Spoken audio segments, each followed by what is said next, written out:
सहन कर लें, किसी मेरी माँ बहन बच्ची बेटी के बाल नजर ना आए।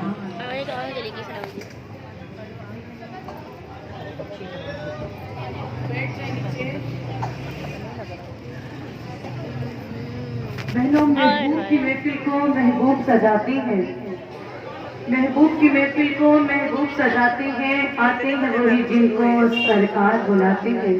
स्टेज से लेकर आखिर तक जितनी मेरी माए बहनें इस महफिल में सरकार की मोहर पे तशरीफ फरमा रही हैं, ईमानदारी के साथ सजा हाथ बुलंद करके कह दीजिए सुभान अल्लाह।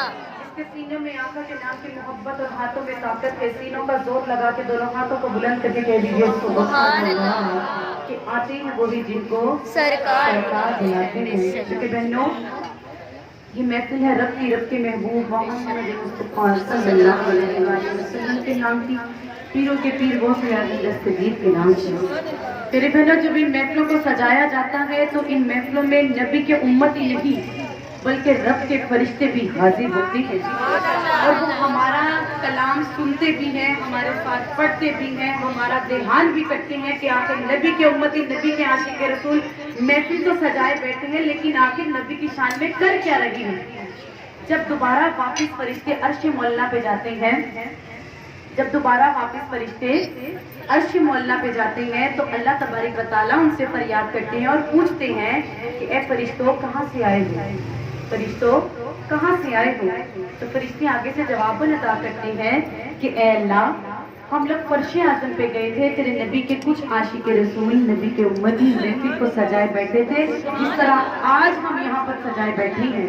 तो अल्लाह तबारक व तआला उनसे पूछते हैं कि फरिश्तों, आखिर मेरे नबी के उम्मती महफिल तो सजाए बैठे थे, लेकिन मेरे नबी के लिए कर क्या रहे थे, मेरे नबी के लिए कर क्या रहे थे।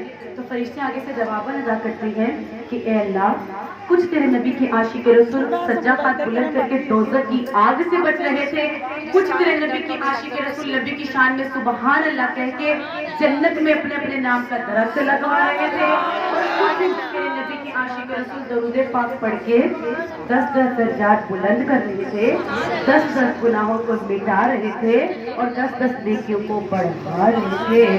तो प्यारी बहनों, अगर समझ में आए तो ये हदीस छोटी नहीं, इसका जब बहुत बड़ा है। क्योंकि प्यारी बहनों, ये जो घड़ियां आज हम सब मिलकर बैठी हैं, पता नहीं ये अगले माह या अगले दिन या अगले लम्हा हमें मिल सके या ना मिल सके। ये चलो चली का मेला है, आज मेरी कल उसकी कल उसकी और फिर सबकी वाली है।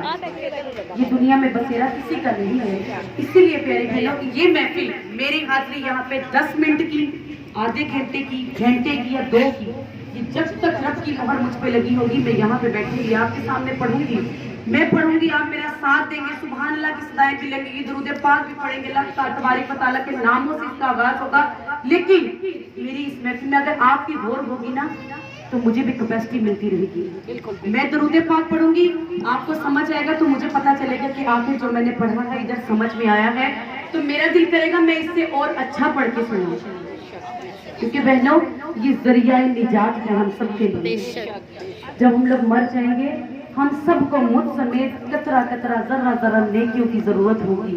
उस वक्त हम इन लम्हों को याद करेंगे और हमारे उठे हुए हाथ गवाही देंगे, लबों से निकली हुई सुभान अल्लाह की सदाएं गवाहियां देंगी, लबों से निकले हुए दुरूद पाक हमारे उस वक्त हमारी बख्शिश निजात का जरिया बनेंगे। तो प्यारी बहनों, इस महफिल में बैठकर मेरे साथ मिलकर दरूद पाक से लेकर अल्लाह तबारक व तआला के प्यारे नामों से लेकर इस नियत से बैठकर पढ़ना कि आज हम तो यहाँ पर बैठ के पढ़ेंगे और आका करीम मदीने में बैठ कर सुनेंगे। किसका अकीदा है कि आपका मदीने में बैठ कर सुनेंगे? जरा मिलकर सजा हाथ बुलंद करके मुझे बता दीजिए। और यही से ही महफिल को आगे बढ़ाते हुए कि मैं महफिल का आगाज अल्लाह तबारक व तआला के बाबरकत और प्यारे नामों से करूंगी। अल्लाह पाक से दुआ है इस महफिल में मेरा पढ़ना, आप सबका मेरे साथ मिलकर साथ देना और मेरे साथ मिलकर पढ़ना सुनना अपनी बारगाह अक़दस में कबूल और मंजूर फरमाए, और हम सबको हर रोज, हर महीने, हर साल इसी तरह तेरे तेरे प्यारे महबूब की महफिल सजाने की तौफीक अता फरमाए। अल्लाहुम्मा आमीन। फिर बाबा से पढ़ लीजिए, पढ़िए।